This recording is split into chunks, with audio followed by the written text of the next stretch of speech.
Salut à tous. Nous allons continuer toujours notre projet sur l'analyse dynamique d'une pompe centrifuge multicellulaire. Euh, Normalement, on a eu à afficher ou encore on a eu à finir les codes. J'ai fait quelques directives, les résultats. Qu'est-ce que savoir? Quel que soit l'option qui compte. Parce que, alors, quel j'ai eu, c'est que on a vu, parce que vous savez, le numérique, parce que ça, et aussi, euh, il y a aussi les conditions limites. Les conditions limites. Et donc, si vous voulez à ce que je vous fasse une vidéo sur les conditions limites, alors, on va mettre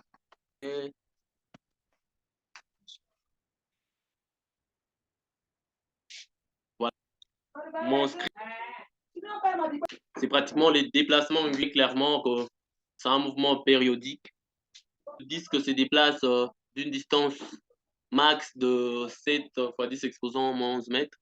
Ah bon, c'est un déplacement euh, rotatif, donc c'est une rotation, normalement c'est un radian, donc c'est pas un déplacement linéaire, c'est plutôt une rotation. Ok, alors prenons par exemple à mon projet.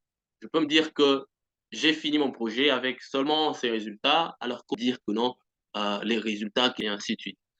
Alors normalement, il vous faut avoir d'autres pompes et la pompe c'est une machine réceptrice et donc elle doit être entraînée par une machine motrice.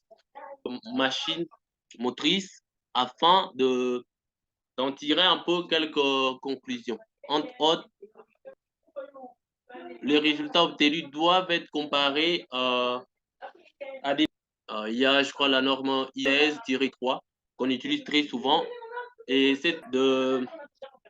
Bon, excusez-moi, je suis un peu... bon, je suis un peu... Alors, je disais que il vous faut prendre ces résultats et aller les comparer aux normes.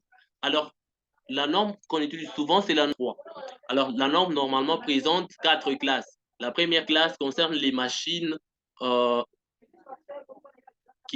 réceptrices qui sont entraînées par des machines motrices ayant une puissance de moins de... Voilà. Alors, personnellement, je vous recommande d'aller télécharger.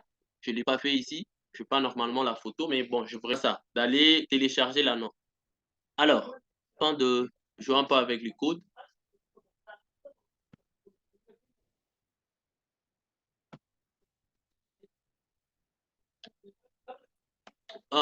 afficher seulement la position des quatre disques.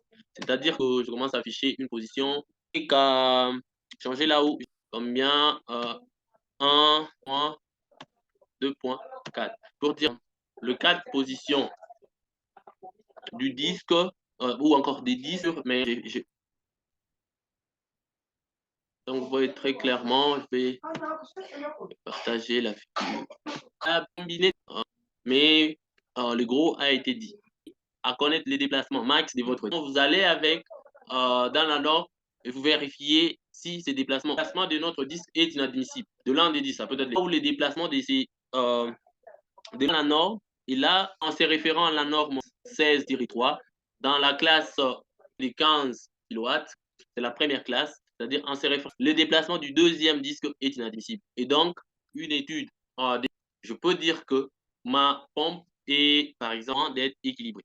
Alors ici, je sais que c'est pas des trucs là, un autre projet où je vous présenterai cela en détail et aussi n'hésitez pas à liker, à vous abonner et aussi à poster d'autres vidéos. Ciao.